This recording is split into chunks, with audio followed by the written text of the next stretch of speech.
Cool. Hello and welcome to episode number 12, I think it was, of the Tech Talk podcast. I think we're calling it. Or, yeah, the Tech Talk show. That's what it was. It's been a while. Today we are joined by Kerri Watt. Hello. Hey. How are you doing?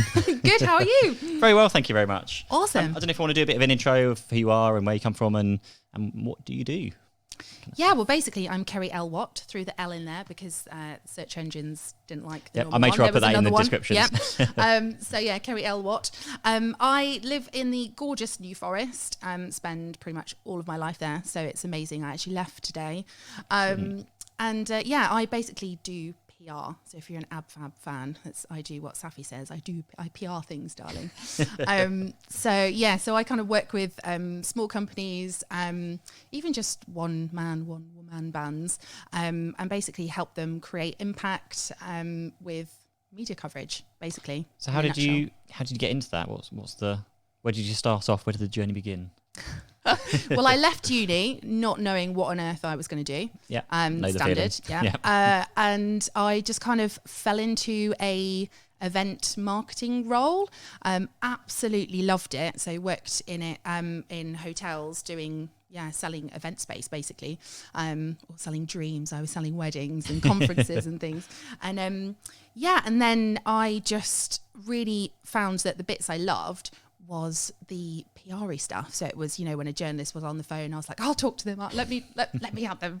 And, all the marketing side around the events and things like that. And I just kind of mid-20s threw my toys out of the pram, with an argument with the boss. And I was like, I'm just going to go do it by myself. I don't want to work for you anymore. Cool. And that's what everyone wants to do, isn't it? I know. Hopefully no one wants to do that here. But I know. In hindsight, don't recommend doing that. Right. When you've got nothing, to go to. But, True. it turned out okay. Worked out. Yeah, it was okay then. I set up, actually, a lot of people don't know, I set up a company then, which was just events. So I was like organising wedding fairs and organising, like wedding planning and stuff like that. Kind of doing what you were doing before. Yeah, exactly. But just for myself, but still sort of trying to find my way really. And then just, the PR and the marketing was still sort of calling me. I just kind of, like most people really, just kind of fall into these things, don't you? Yeah. Just like it. I dig it. Never planned it, but happens very much so. Just for those people watching, because we haven't said, so we're live on LinkedIn. This is our first, or technically Tekka's second LinkedIn live. Must be your 10th. I've done a few. You've done quite a few of them now. We're on YouTube and LinkedIn and Twitter and all of the places. So if you do have any questions, then feel free to ask away, either on ours or on Kerri's LinkedIn. Wave at LinkedIn over there on the LinkedIn site. So ask any questions. Obviously Kerri is quite an expert when it comes to PR and marketing stuff. And anything else? Any other areas in particular? Parenting. Hi. Parenting. Yeah. How many kids have you got? Only one. One. How old are they? 5. Excellent. Yeah. Handful. No, little and cute and gorgeous, and really? I want to press pause and keep it that way. Wow. Because right now everything is everything's sunshine roses. Yeah, we've got one and almost 4. Oh. And one's lovely. 4's starting to be a bit of a handful. I think we made a mistake because he watched a bit of Power Rangers now, and he's getting a bit kind of kicky and punchy. Dad, look. Yeah, literally, he's running around with what did he pick up this morning? It was a plug, like a plug adapter with another plug in it. And it was going pew pew pew pew like. Makes you feel like you've succeeded at fatherhood. Really. You're like, I did that. Not very good. But yeah, so if you have any questions for PR, for Kerri, about PR or anything along those lines, then please ask. I don't know if we might as well kick into that in terms of PR. What kind of PR is there? Are there particular types? Are there things that you enjoy more? Things that are better at getting PR for companies? I'm just making things up here, but hopefully you know a bit more. I think it's probably about 100 questions in one in there, isn't there? Excellent. My personal thing is, I quite like a range of things. I guess that's why I was drawn to self-employment, because I like not being in routine and doing the same things every day. So I quite like, getting a client on telly on Monday, and then by Friday we're on the radio and we're doing newspapers, and it's just kind of just really varied. And I think that works with, you'll know this, like just marketing and getting yourself out there in general. Yeah. It's not necessarily just one little thing that you do. It is those, that consistency and seeing, certainly for PR wise, my strategy is getting people, like obviously getting in the big names is nice. It's nice to be on BBC telly or, you know, featured in the Telegraph newspaper. But actually, it's really key to get in front of your ideal client and actually really kind of, you know, create impact with them. Yeah. So I always try and think, you know, when I'm working with a client, I'll be like, okay, right, who's your ideal client? What media are they reading? What are they watching? What they're listening to? And we'll try and, you know, get them in those media outlets. So are there any kind of common areas that people ask for? Like, I guess like BBC News coverage, that kind of thing. Is that must be quite a popular request? I don't know if how that... Do you know, it's actually not. People are really afraid of it. I have to really like encourage people to be like, oh, let's go on TV. Do TV. Come on, it's so fun. We've had the same thing with like these videos. Like people just won't go on video at all. I guess that's the same with BBC because then you're on film and camera and scary and yeah. But to me, like going on live BBC TV, because I've done it, I found that so much. It was so easy because I mean, don't get me wrong, like I was really nervous. Like secretly, I was like, oh my god. But it was much easier to do because in reality, there's like 3 cameras and like not even 10 people in the room. You know, it's like a really low key, relaxed. Yeah. I mean, obviously, it might be going out to millions of people, but you can kind of block that out. But yeah, so for me, that was much easier rather than standing on stage in front of 500 people, which would just frighten the hell out of me. Oh, you too. Me. Yeah, that's me. Have you done much public speaking? A little bit. Yeah. I've done some. Yeah, I'm speaking at Southampton Business Expo in November, and doing a couple of other small ones for like networking groups. Doing one at a really big agency event, Agency Transformation Live, next May, which I was so scared to do because Chris Ducker, very famous entrepreneur, was speaking there a lot this year. I see. And I'm going to do it next year. Yeah. So I was like, oh, so you're a bit nervous about that one. Yeah, I am. But I think it's good to push yourself out your comfort zone. Yeah. And that was massively mine. And the host was like, I was on his podcast show. And then it kind of turned into him inviting me to speak at the event. And inside I was like, there's no way I can't do that. I can barely like stand up in front of like 20 people. You've got a bit of a run up with the smaller ones as well, though. I guess. Well, they're practice. Yeah. So I was like, okay, well, if I just do a couple of little ones, then hopefully it'll be okay. And I did one recently, actually, which you were there, weren't you? Yeah. And that was really my good. first one in ages. Really? Because I was just so frightened of it, and I think it's all, you know, in mindset, really, isn't it? It's, you know, it's like for me, you know, the fear of flying and all those kind of things. You talk about it so much. You just work yourself up into a frenzy when in reality, it's just a really cool bunch of people that have actually really want to hear what you have to say. Yeah. It's not, but for me, I didn't notice it at all. Definitely from the audience. Oh, point thank of view. God. There you go. You're fine. Thank you. But yeah, I guess you prepared quite a lot for that. I did, but I try not to over prepare because I think that's when you kind of get in your head and it just makes it even worse. You know, when you're trying to memorize a script, it's like, oh God, I've got that one word wrong. Or, you know, if someone asks you a question on the day and then you're out and you're like, oh God, my script, like you've ruined it. So have you got any tips for, I mean, I'm guessing you're learning as you're going along. Any tips for public speaking? Because I'm in a very similar position. So I'm going to Paris next month. So I've been asked to speak. And it's turned from 1 speaking slot to 3 speaking slots at an IT conference. But I'm thinking it's Paris, so if I mess it up, it's in Paris, so no one's going to care. But it's still I don't know, maybe 100 people in the room, maybe possibly more. I'm not sure yet. But exactly same. It's something I want to do, and the only way to get good at it is to just do it. So I think it's just I'm very scared of it, but ripping that plaster off, isn't it? I think for me, and I didn't realise this until I was stood there in that moment. My presentation's on the screen, and the other host is like, "Right, Kerri, go for it," and I'm like, "Oh God, this is it." And it was that. Right, I can either look like an utter idiot, or I can just do the lovely presentation that I've just prepared. Do you know what I mean? And I think that fear of looking like a Wally. Outweighed any fear that I had of speaking in front of people. Yeah. So I was just so conscious that I was like, no, I'm here for a reason. I've got something to share. Let's just get it over with and do it. And actually people really enjoyed it and, you know, came up to me afterwards and like give me their business card because they wanted me to email them with more stuff. And, you know, and it was just great. And afterwards I was like, oh my, like on cloud 9 afterwards, the whole way driving home, I was like, oh my God, I did it. It was like I'd like, I don't know, climbed Everest. Must have been like a whole like sigh of relief after you've kind of finished it. Yeah. So we we won an award last year, early this year, and I had to do just like the short 30-second acceptance speech, and I said whatever I said, came off stage, completely forgot what I said. Yeah. Like, no idea. Yeah. I think I've insulted everyone in the room, like that kind of thing. And but that's what I'd done as well. Yeah. So hopefully it's just going to get a lot better over time. But yeah, you just need to throw yourselves into it. Definitely. Sure. And it's exactly the same like when you're putting yourself out there with PR and everything. You know, I always say there's marketing or PR activities for your personality type. Yeah. You know, so there's something that fits everyone. So if you absolutely, can't do camera, can't do audio, there's just nothing, it's okay. Like, you can write amazing how-to articles or focus on, other types of content marketing or something. If you love camera, then great, go for it. If you're introvert, extrovert, there's definitely a place for you.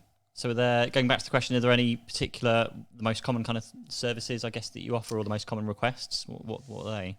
Well, a few years ago, it used to be, I just want to get on Huffington Post. That was literally the only thing people would ask me, and it used to drive me crazy. Because I was like, are you joking? Like, I'm a contributor on Huffington Post. Like, you don't have to be... Yeah. It's not the be-all and end-all of everything.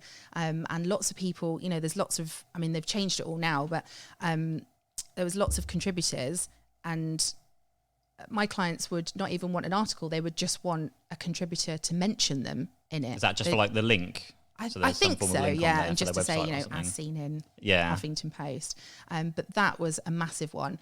And I found that certainly over the last year or two, people aren't saying specific places. They're just, it's mainly, I want backlinks back to the website. So they just want digital stuff. And I'm like, oh, okay, but what about if we got you on the radio? That's going to you run a local business, your customers are local.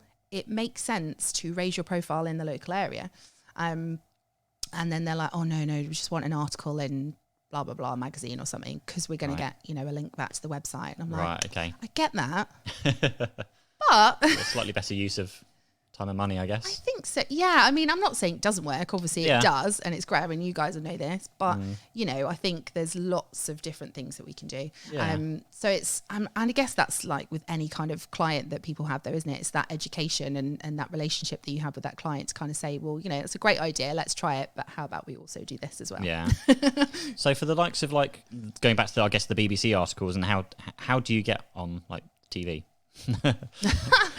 Well, I like to practice what I preach. So when I host workshops in companies, and have been I don't really like the word coach, but PRing, tipsing, if you like, for quite a few years. And I've always said, do this, try this, try this. So I think after writing a blog post about a certain hashtag on Twitter, and how you can use it to get media coverage, I was like, well, I should really, I'm going to do it as well again. I mean, obviously I do it, but that just reminded me.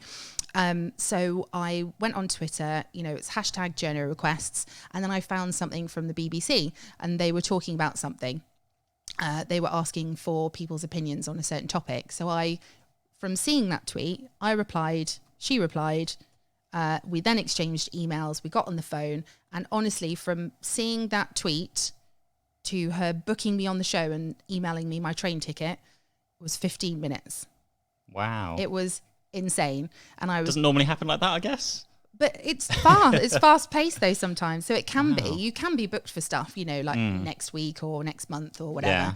But sometimes, if they're looking, for a couple of guests that they've, they're on a sofa talking about a topic, they need 3 people sat there with varying views or certain expertise or something. Yeah. It's right. We need to fill the show. Let's do it. Wow. And obviously, they're the BBC, so they probably don't worry about finding guests. It's whereas I would be like, people. Oh my God. But yeah, and it was such a short process. I mean, I had no idea how I was going to get. I've got a small child, so I was like, what am I going to do with him? But in that moment, I was like, okay, I'll make it happen. And then thinking, how am I going to get to London tomorrow morning? How's that going to happen? But I made it happen. Kind of figure it out, don't you, at that point, I think. Yeah, exactly.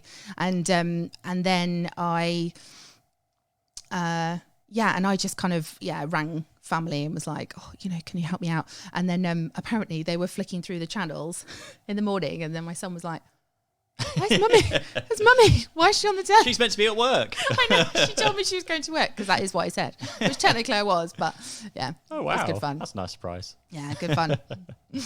Cool. Just having a think around. I'm going to be selfish here. Any PR tips that we could use or the audience watching? I don't know if you've got any.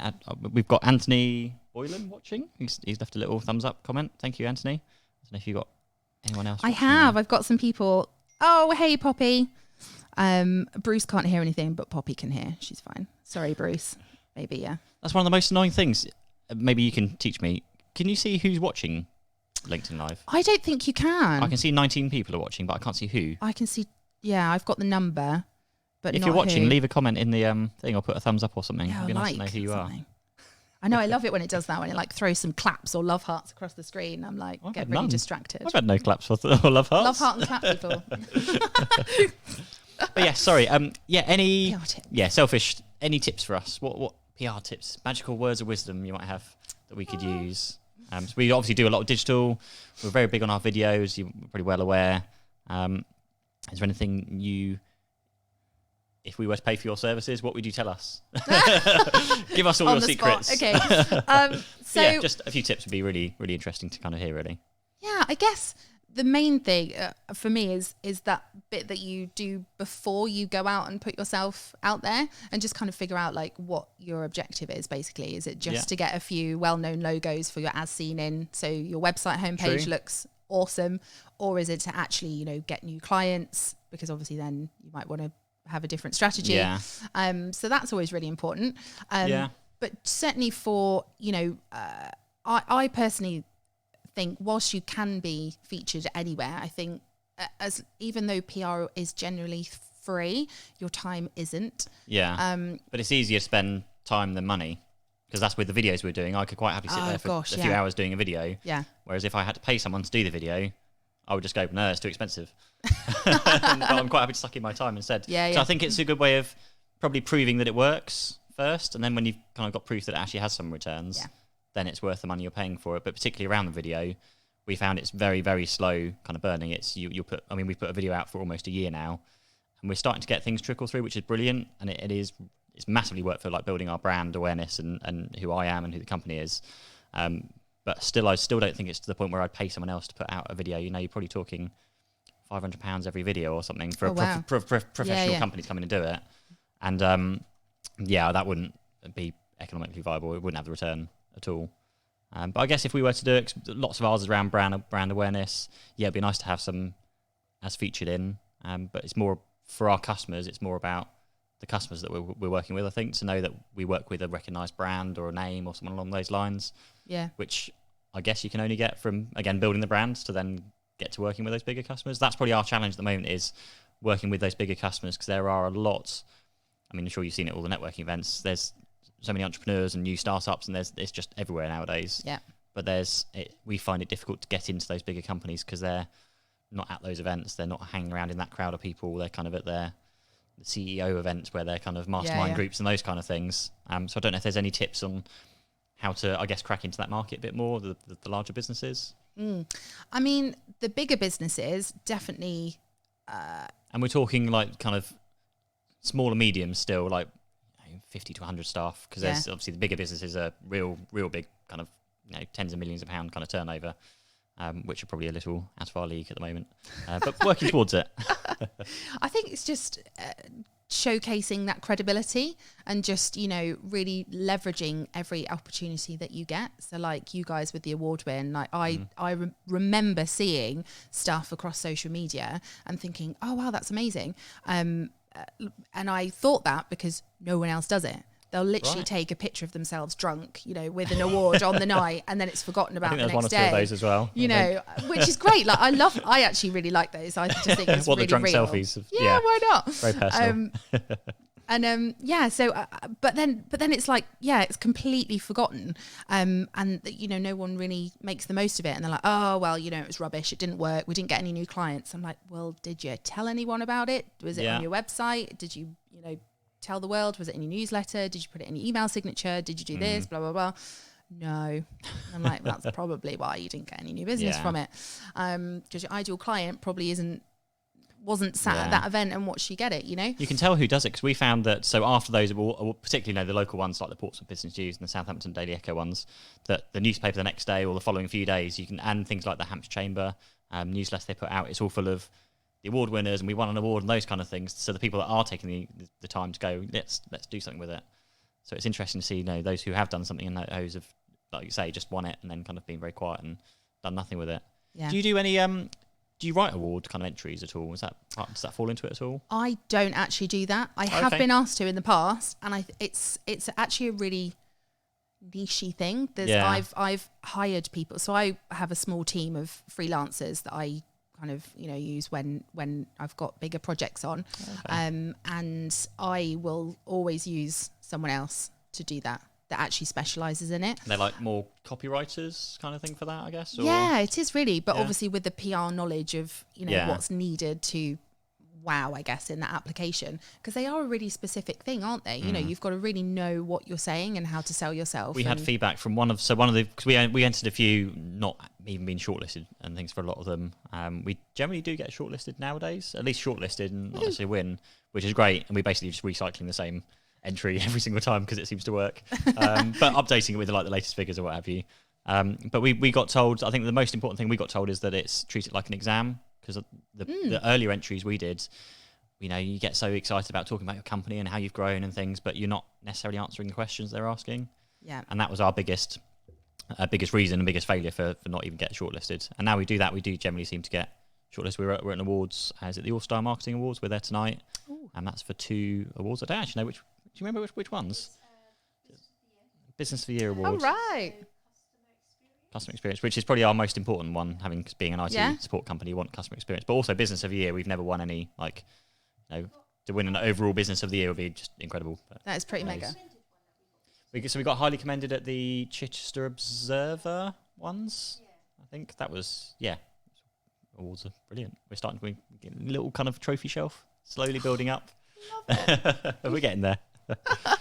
Cool. Have you got any questions? Well, I should probably go back to your question of asking about please do. giving you some PR advice. Oh yes, fantastic. Thank you. How to get into those bigger companies. I just remembered, it's just what I do. My mind's all over the place. 100 miles an hour. Yeah. So, with building your credibility, that's where I was, because I said about leveraging things. Yes. So, with growing your as seen in, as featured in, whatever you want to call it, or those lovely little logos that you've got, even if it is just your local places, wherever you've been, podcasts, articles you've written and stuff.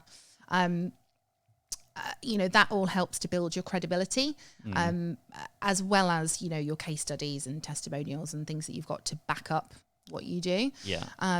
So I guess, getting on CEOs' radar, to me, is exactly the same as getting on a self-employed florist's radar. It's the same basic principles. It's just figuring out, are those CEOs, are they...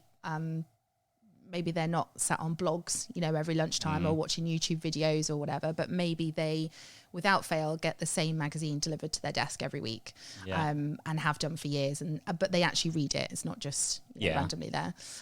So it's just kind of getting to know them, getting to know your ideal client more, and figuring out strategic ways to get in front of them. There was a really clever way that, I can't remember which company it was or where I learned about it, but there was, I think it was like a startup business. They wanted to win the business of some big corporate client or something, and they basically found the MD or the CEO or whatever, and they learned which route he'd driven home. It might be a story you told me. Does it sound familiar? No. And so he drove the same route every single day, the same route to and from work. So they actually bought up the billboards on his routes. That's amazing. And literally put a massive ad on every single billboard. So he would, and then he came to talk to them. He was like, I don't know what you guys, you were everywhere.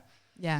Not everywhere, we were on exactly where you We're drive. On your way home. Exactly. And that's a really clever way that you just, that's a lot of work gone into, kind of stalkery to find out which way they're it is a little following bit. him home. Yeah. But I thought that was really clever. And you're very much right in that it's finding where they hang out, really, isn't it? It's where their intention is and trying to then attract their attention from there.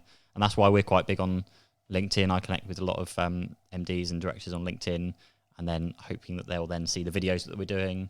Exactly. Haven't really done much with advertising yet on LinkedIn, because I know you can pay to kind of boost your posts, but I've not really had any experience with it. Because you can, and that's quite a big money waster at some point because you spend an awful lot on advertising, and if it's in the wrong place, then Yeah. not working at all. Yeah.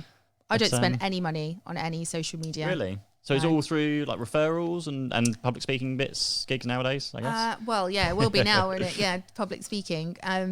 But yeah, the public speaking's good because I run training workshops. Yeah. It kind of fits. So if people have seen me speak, which has only happened, a couple of times this year, then they'll kind of invite me in for a workshop. Oh, okay. It kind of makes it. It's just like doing video online, though, isn't it? People have seen you, they like the way you talk, and they think, yeah, I can spend the day with her. That's fine.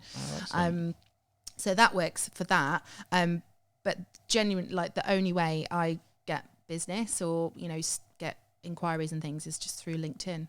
Really? I'm like looking at my screen, like, because I've got LinkedIn there, but yeah, and that's been the case for 18 months. Really? I just use LinkedIn. I don't, don't send It's the such a sleazy massive DMs tool, or anything LinkedIn. like that. I literally just like you've said, you connecting with the right people, you're engaging on people's content, and the inquiries will come to you. I mean, there's been a comment from an Ali Dolphin, just says innocent and Coca-Cola. I don't know if you know Ali. I don't know who Ali is. Hello, Ali. Innocent and Coca-Cola. Like brands? Possibly. Oh, yeah, possibly. Innocent Coke. Maybe that was the Innocent and Coca-Cola. Was that maybe the director driving thing with the billboards? That might be in it, maybe. Oh, maybe. That'd be interesting for us. Thanks, Ali. If anyone does have any specific questions for either Kerri or myself, then please do ask on LinkedIn whilst we're here. Be good to get some comments going. Yeah. Nick says hi. Oh, hi, Nick. He says, I've sent you a DM. Give me a call to discuss PR support. See? Wow. LinkedIn works. There we go. And if you need any IT support, Nick, then we're right here. Damn, it's not working.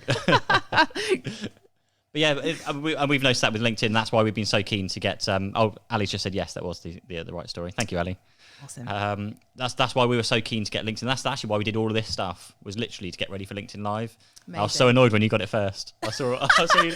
I mean, fantastic that you got it. But we were just, what do we need to do? And we put so many applications in trying to get the LinkedIn Live, and finally got through. But yeah, literally, I mean, I dread to think how much we spent on stuff now. Got like cameras and lighting and sound, and yeah, we got it. But we got it. It's good. Yeah, I know. Like loads of LinkedIn trainers, like that's their job. They show people how to use LinkedIn, and they haven't got it. Well, it's not really made its way to the UK yet. Not the main people because I don't know anyone other than yourself in the UK that has it. No, same. No, really? I think I know one person in Ireland. Okay. I think, but that's it. Yeah. Other than that, it's just America. Any tips about getting LinkedIn Live? Ooh, apply. Just a lot of followers. Loads of people moan about it. Yeah. I'm like, well, did you fill in the form? Yeah, lots of people just think it's going to appear at some point. But we had the same thing. You have to go to an actual application form and apply, which I think it was about 6 or maybe 8 times we applied. Yeah, did you apply once and then get in, or? I definitely remember getting one rejection, and I was like, no, I don't think so. So I just did it again and got it. Actually, I'd completely forgotten about it because I think it was ages afterwards that it just appeared, and I just logged in on my desktop, and it had this little red button. I had the exact same thing, and I was like, what is this wizardry? Like, what is that? And then figured out it was obviously that. And then I think they'd sent me an email or a message or something. Yeah, I got one after. The rules. Yeah. But yeah, goodness knows how long it had been sat there. Because I usually use it on my phone. The day before I went on holiday. Literally, I've been after it for so long. And so I got it the day before I went on holiday. And then it says in the rules you have to broadcast once every 2 weeks. And I was on a 2-week holiday. So I had to, I think I came back from work, from holiday, and one of the first things I did was just LinkedIn Live on my desk. So I was like, I've got nobody to talk to, just got to do it. Let's just see how it goes and kind of make it up as we go along, really. Hello, Michael. Thanks for tuning in. Come and say hello. We'd love for you to come and say hello to both me and Kerri. Thinking of more questions. No, I'm out of questions. Have you got anything? Any questions from the audience as well, if anyone has any? No, I've got some people tagging friends and things. That's quite nice. Must be providing some useful tips. I know, it's lovely, isn't it? But yeah, if anyone's got any questions about PR, feel free to ask. So typically, do you normally go in, so do you is it like discovery workshops or just workshops in general where you figure out kind of where their PR could be best suited, whether it's like interview or TV or online, that kind of thing? Do you do like a day workshop? Yeah, that's exactly it. Yeah, so it's just one. So I'll go in for, I say a day, but it's like 4 hours because I think anything longer the room will just switch off. Because I think that's a really good time, so we can kind of jam as well. Yeah, and we just go through. So it's media coverage related or more brand reputation. So we kind of go through, who their ideal client is, what strategies, who's actually going to be doing the PR. Is it actually the MD? Like, what's their strengths? Where are they going to, what do actually they want to achieve, as well as the business as a whole? And, like I said earlier about finding the activities that work for you as a person. Because I could be like, oh, an IT company, well, you could do this, this and this. And then you guys be like, God, I hate that. Like, I don't want to do that. So it's about, finding the right things for them, which I think I've done loads of like strategy sessions, power hour calls over Skype and the phone and stuff. And they're great. But I think when you get one-to-one with someone and you get in a room of people, and it's just, it's where the magic happens, I think.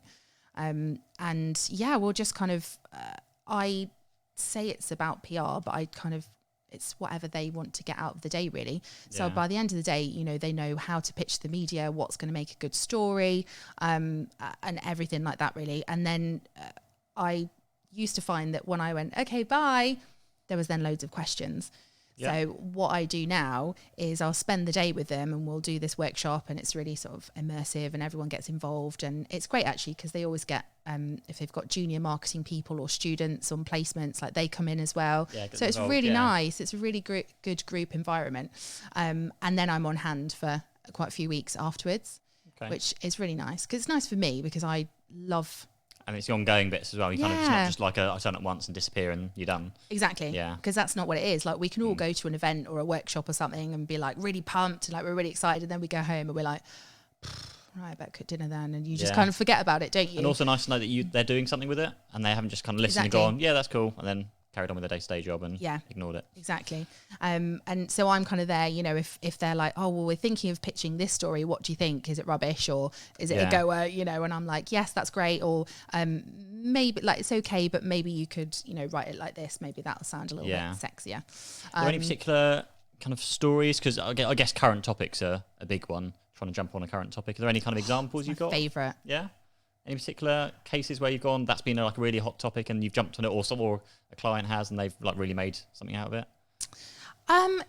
So I love doing things like that. So newsjacking and, getting expert comments on a story. It's like, honestly, like when someone says it or mentions it, I like, I'm so excited. But yeah, client wise, so that could be anything from like, obviously the Brexit going on. So I had a client recently who was in exporting. Obviously it's quite relevant. So we were able to get him in certain places that were talking about that. And just, so many. So I'm rubbish at thinking of examples off the top of my head. But I think every business, you can find something, whether it's personal or business related. So like when I was on the BBC, on the telly, on Victoria Derbyshire show, love that show, that wasn't anything to do with business or PR or anything. It was literally talking about music concerts and the price of tickets. Really? Completely unrelated to my business. I mean, you can still put as featured on BBC on your website. You can, but I was featured in another place as well. Oh, okay. So I wouldn't ethically be able to do it myself. I'd be like, oh no, I can't do that. But yeah, so it was just to kind of prove a point. Like you can talk about your personal life, or it can be something. I find it a lot easier as well because when on the public speaking thing and on the videos and stuff that we do, it's a lot easier to talk about non-work related things. I guess because you've got more. Not that work isn't a passion, but I feel my problem is when I stand up and get told to talk about IT, I go into I feel like I'm in salesman mode. Yeah. And I don't like that at all. I'm awful at selling. But I can quite happily sit up and talk about like video, about how that's helped our business and all the other things we're doing, because it's all experience and stuff that I'm learning as I'm going along, and I don't feel like, and I'm not going out there as being the expert, I guess. That's probably what I struggle with, is like, you're the expert, you talk about this. Like, well, I think I know a bit about it, but give it a try. So I guess an offshoot of that one as well, because I remember you spoke a bit about it at the marketing event we went to, was how to get into the newspapers, and particularly the way you write the articles, and when you're emailing it to people, you don't actually send them the full thing, you just send them like the headline or something. Yeah. my memory's awful, but that's kind of the bit I remember. That's do amazing. you want to talk a bit about that? Because that was really interesting, and the bit that I remembered, it was really interesting. Perhaps that might be interesting to those people that are watching. Yeah, definitely. I think a lot of people get stuck with not putting themselves forward because they think it's going to take hours, because they think, oh, well, I really want to write this article for whatever magazine, but it's going to take me 3 hours to write it, and then I've got to email it, and they just don't then do it. But more often than not, even if it's a digital article or a print or whatever, they're just interested in the title. They want to know if it's going to be a fit before you get down to the nitty gritty of seeing the article and editing it and stuff. So more often than not, they just want to see this article idea. They don't need to know all about you and your life story, which unfortunately most people do. I am sent some emails sometimes. They're like, oh, well, what? Yeah. So they'll say, oh, well, I've tried pitching to the media. And I'm like, okay, well, what did you write? And then they'll send it to me. And I'm like, well, that's why they didn't call you back. Like a CV kind of thing, is it? Yeah. Right. Whereas instead of just saying, hey, whatever their first name is, and then just opening your email with, wondering if you're interested in, and then, giving them an article title and say by an award-winning IT, guru or whatever word you want to use yourself.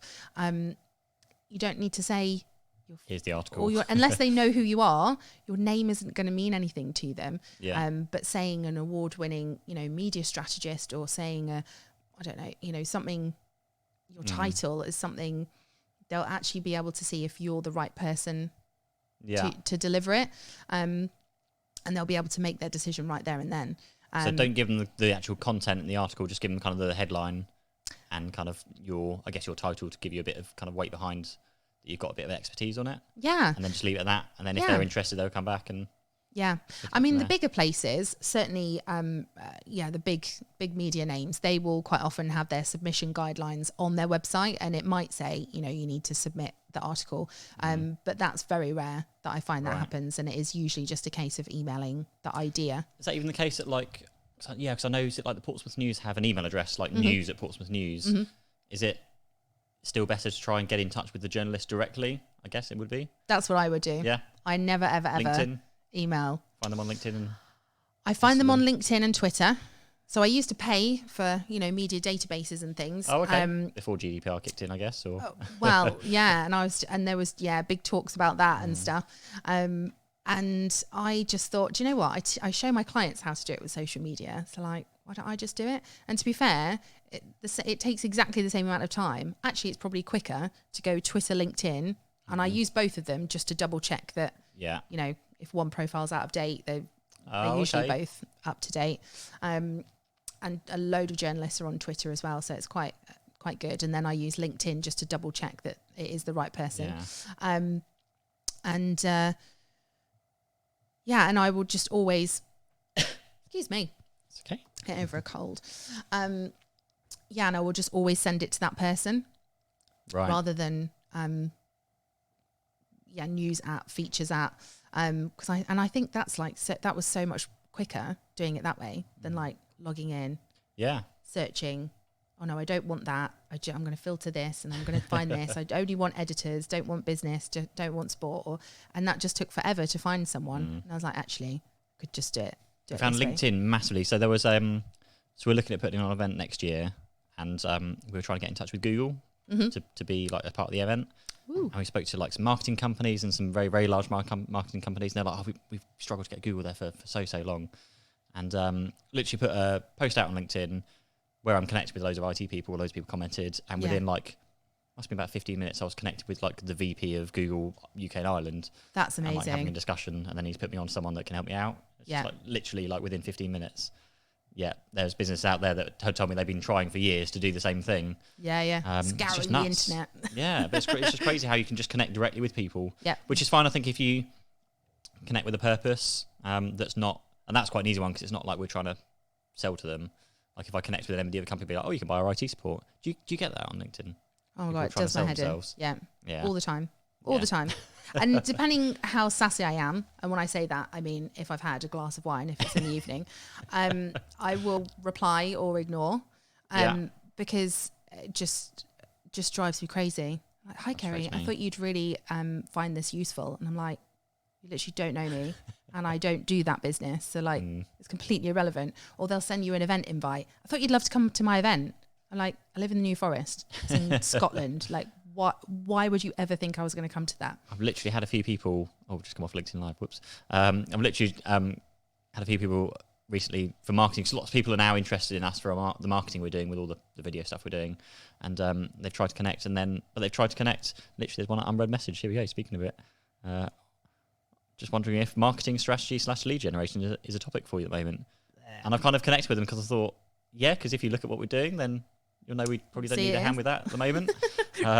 But quite a few of them will do that, and then they'll carry on sending messages, and it's just like automated messages. Yeah. Some of them not targeted at you specifically. Yeah, copy and paste. Yeah, very much so. So frustrating. Really, really annoying. Cool. It is annoying. I think that might be it for today. Possibly.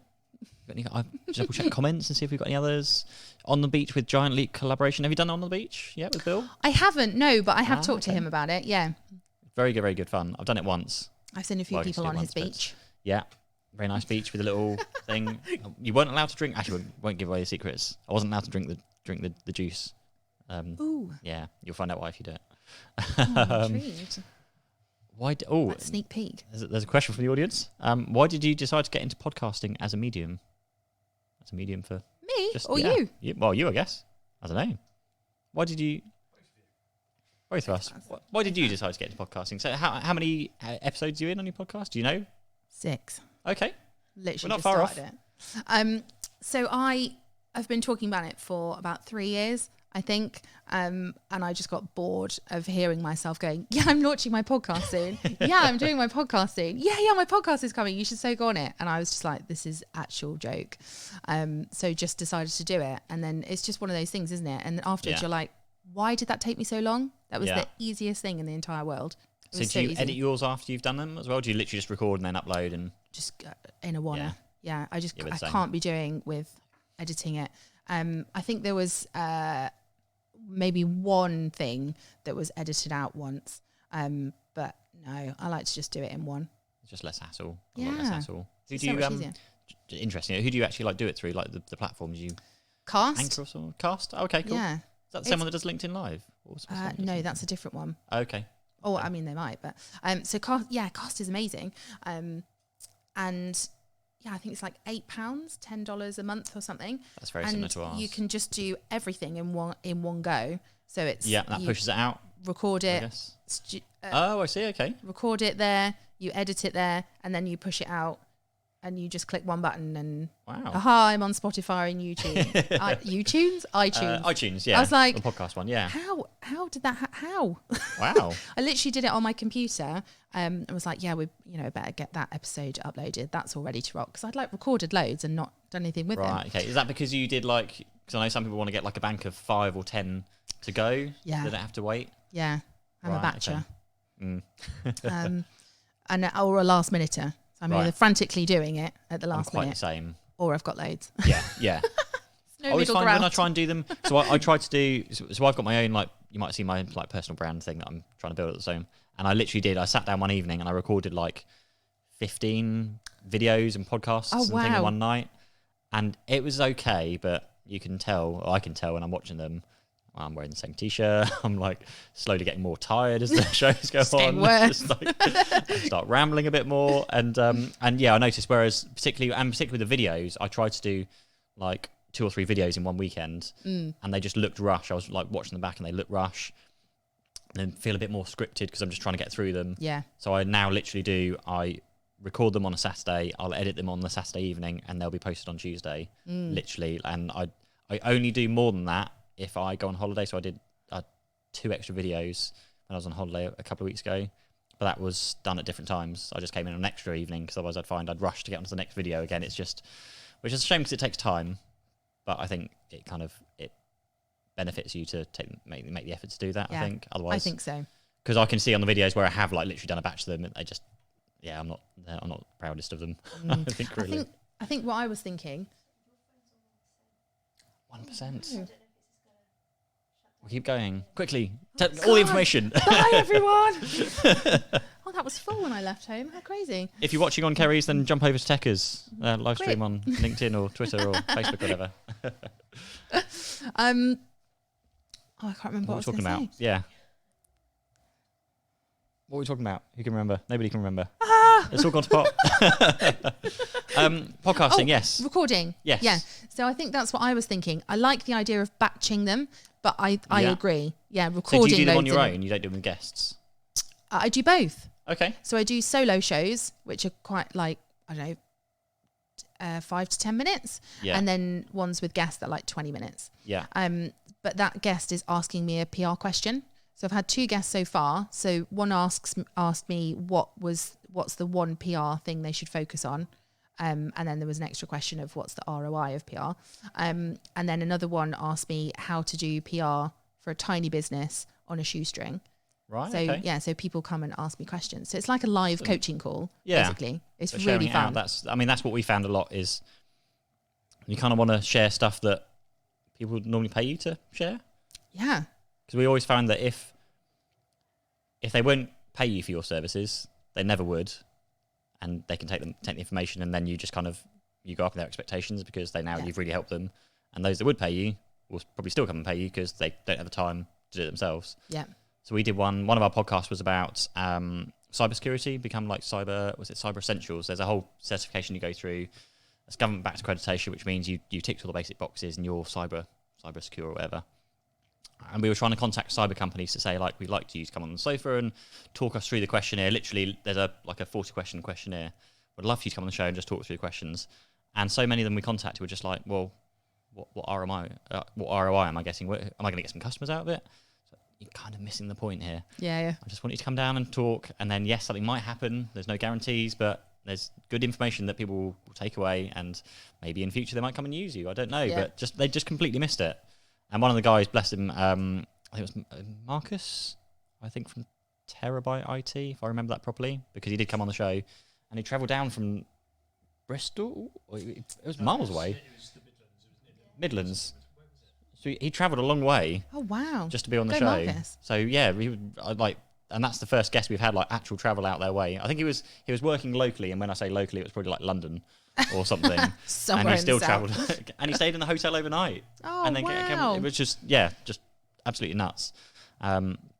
But he got it, and whether he's got anything out of it, I'm not sure. But we still share the videos online, Yeah. And hopefully something does come out in the future. And whenever we do Cyber Essentials things, we show that video and say, if you want to, here's the video. It will answer all the questions for you. So it's just all about providing information really. Why did you decide to get in podcast? I guess I'll answer the question for the podcasting question. Because because of what we're doing here gets new people through the door. Gets people to see kind of who we are, what we are. It's just nice to see new faces, or not necessarily new because we've seen you around already. But it's just lovely having people through the door, and it's just nice to talk to local businesses because we're very much stuck into what we're doing and fixing issues for customers. It's nice to actually get out there and get our faces online a bit more. Really, I think. Yeah, that's my answer to the question. Cool. I think we'll leave it there. See what time we're up to. 49 minutes. Really? 49 minutes. Wow, that's awesome. What time do you have to get your kids? Because it is like 2:20. In just over an hour. Oh, okay. So we're all right. You're not late. Don't worry, Jude. I'll be there. Not that he's watching. Obviously, he's in school. Sorry, kids, not kids. Yes. Well, thank you so much for coming along. Thanks really, for really having appreciate me. coming along. And hopefully there'll be some. We'll cut up some clips of this. There'll be some useful, probably specific tips coming out, which we'll share on social media. Just thank you once again for coming on. And that's it for today. We'll leave you there. That's the end of our show, and talk to you. Oh, we do have Jerry, I think. Jerry cancelled last week. Say cancelled. She had a bit of an issue. So she's going to be on next week. Getting all jumbled up. We're going to be on next week's show. So yeah, stay tuned, and we'll be on next week's show. See you soon. Thank you. Bye-bye.